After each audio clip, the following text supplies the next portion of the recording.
दक्ष police times आणि media group लवकरच आपल्या सेवेत होणार दाखल। संपूर्ण महाराष्ट्रभर वितरित होणाऱ्या दक्ष पोलीस टाइम्सचे नवे स्वरूप, नव्या दालनाचा भव्य शुभारंभ गुरुवार दिनांक 26 जून 2025 रोजी सायंकाळी। ठिकाण गाळा नंबर 1, 2, 3 सुयश अपार्टमेंट्स, सिडके कॉलनी, सिबल फर्निचर जवळ, नाशिक। दक्ष पोलीस टाइम्स सोबतच Daksh police news, Nashik police times, रयतेचा आवाज, नाशिक विकास या माध्यमातून पत्रकारितेत पुन्हा एकदा दमदार पाऊल। दक्ष मीडिया ग्रुपचे प्रेरणास्थान, संस्थापक तथा खलाणे गावचे माजी सरपंच माननीय विजयजी टाटिया, समाजमनाचा आरसा बनलेल्या निर्भीड निपक्ष वाटचाल करणाऱ्या दक्ष मीडिया ग्रुपची पुन्हा जोरदार आणि दमदार सुरुवात। कार्यक्रमाला अवश्य यावे, आम्ही आपली वाट पाहतोय। स्वागतोत्सुक तुषार बाफना, मनोज टाटिया, किरण सावंत आणि मयूर टाटिया। कायदेशीर सल्लागार ॲडव्होकेट भूषण टाटिया आणि ॲडव्होकेट भाग्यश्री टाटिया मुथा। झेप मराठी, आरसा महाराष्ट्राचा।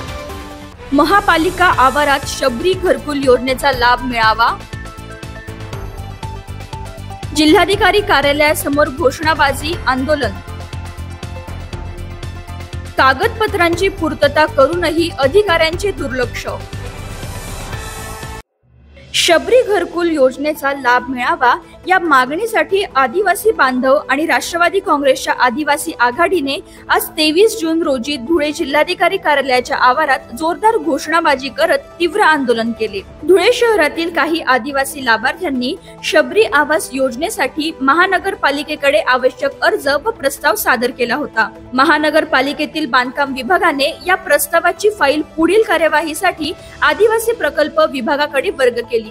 मात्र या विभागाकडून काही घरांची पाहणी केली गेली तर काही ठिकाणी पाहणी न करताच अधिकाऱ्यांनी माघार घेतल्याचा गंभीर आरोप संघटनांनी केला आहे। या संदर्भात राष्ट्रवादीच्या आदिवासी आघाडीकडून आदिवासी विकास मंत्री अशोक उईके यांच्याशी पत्रव्यवहार करून परिस्थितीची माहिती देण्यात आली होती। त्यानंतर खुद्द मंत्री उईके यांनी अधिकाऱ्यांना पात्र लाभार्थ्यांच्या घरी पाहणी करण्याचे लेखी आदेश दिले। मात्र तरीही अधिकारी लाभार्थ्यांकडे गेले नाहीत, हे मुख्यमंत्री आदेशांची थट्टा असल्याचा आरोप संघटनांनी केला आहे। येणाऱ्या काळात जर पात्र लाभार्थ्यांना शबरी घरकुल योजनेचा लाभ न दिल्यास जिल्ह्यात तीव्र आंदोलन उभारले जाईल असा इशारा आंदोलकांनी यावेळेस दिला।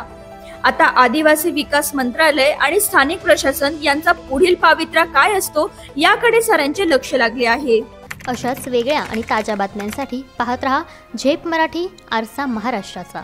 संपादक प्राध्यापक अनिल चव्हाण, धुळे।